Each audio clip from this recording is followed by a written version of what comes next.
Welcome to The Explainer. Today, we're talking about maybe the single most important force behind everything you do. Look, before you chase any goal, before you put in all that work, you have to answer one simple question. Why? Why are you even doing it in the first place? The best way to think about your why is like a personal internal compass. It gives you your own true north. It adds direction and, real meaning to your whole journey. Because without it, you can be super busy, you can be moving all the time, without ever actually moving forward. And this isn't some trendy new idea, It's a timeless truth. The philosopher Nietzsche absolutely nailed it. What he's saying is, when your reason for doing something, your why, is strong enough, you can find the strength to get through any challenge, any obstacle, basically anyhow that life throws at you. And here it is again, plain and simple. All that effort, all that speed, it's completely useless if you're pointed in the wrong direction. A strong why makes sure your hard work isn't just wasted energy. It ensures every single thing you do is taking you exactly where you truly want to go. Okay, so let's get into this, because this is honestly where most of us get it completely backwards. We get so wrapped up in the task, the what we're doing, that we miss the whole point. And that's when we end up feeling stressed out, burned out, and just unfulfilled. So take a look at this. You see two totally different ways of approaching things. The one on the left, that's the common path. We start with what we do, then we figure out how to do it, and maybe, if we're lucky, we think about why later on, kind of as an afterthought.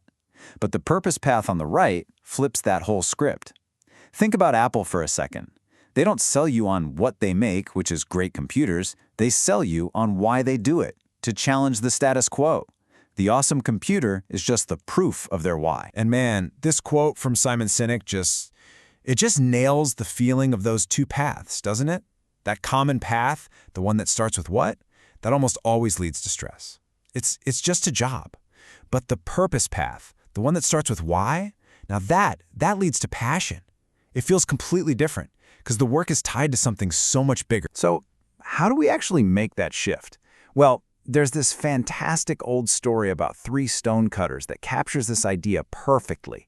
It's all about the difference between just doing a task and living with purpose. So the story goes, a traveler comes across three men all doing the exact same job, right? He asks the first man, "Hey, what are you doing?" And the guy, he looks tired, he looks bored, and he just grunts, "I'm cutting stones." For him, it's just the task. It is the what. So the traveler moves on to the second man, asks him the same question. This guy says, "I'm earning my living." Okay, a little better, right? At least he has a reason. He's got a family to support. He has a how. But it's still about the process. It's not about the ultimate, bigger picture. But then he gets to the third man, and he asks him, "What are you doing?" And this man looks up, and there's this light in his eyes, and he says with a huge smile, "I'm building a cathedral." See, same work, same stones, but a completely different world. He was connected to his why.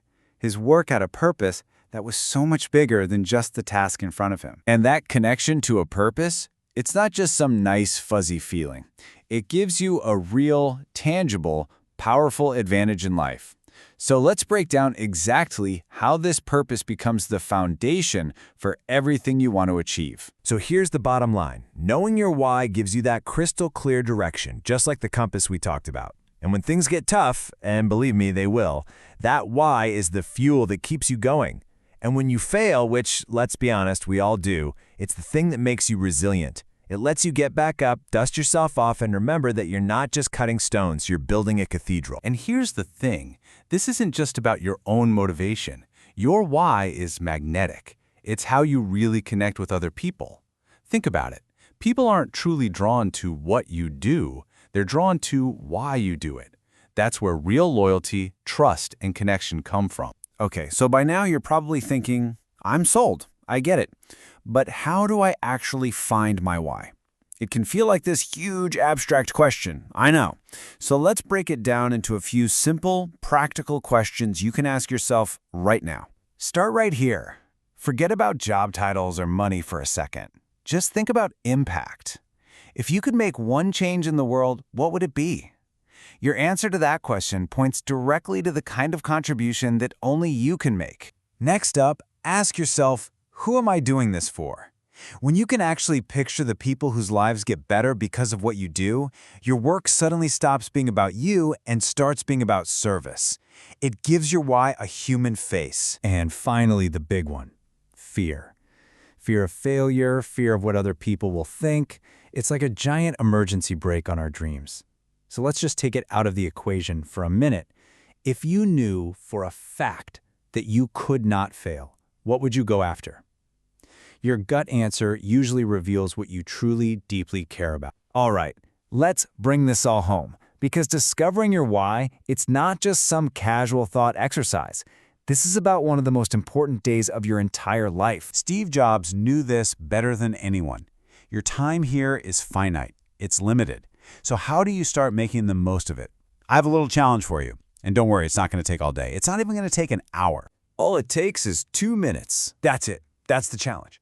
Grab a piece of paper, open a note on your phone, whatever, and just try to write down your why in a single sentence. Look, the goal here is not perfection. It's honesty. This is just a first draft, a starting point for your compass. And to put all of this into perspective, I'm going to leave you with this incredible thought from Mark Twain. He said, "There are 2 truly important days in your life, the day you are born and the day you find out why." That's how big this is. It's the day your life finally finds its true north. And that right there is the ultimate question. It's what separates stress from passion. It's what separates just breaking rocks from building cathedrals. And it's what separates a life lived by accident from one lived on purpose. So, I'll ask you one last time. What's your why?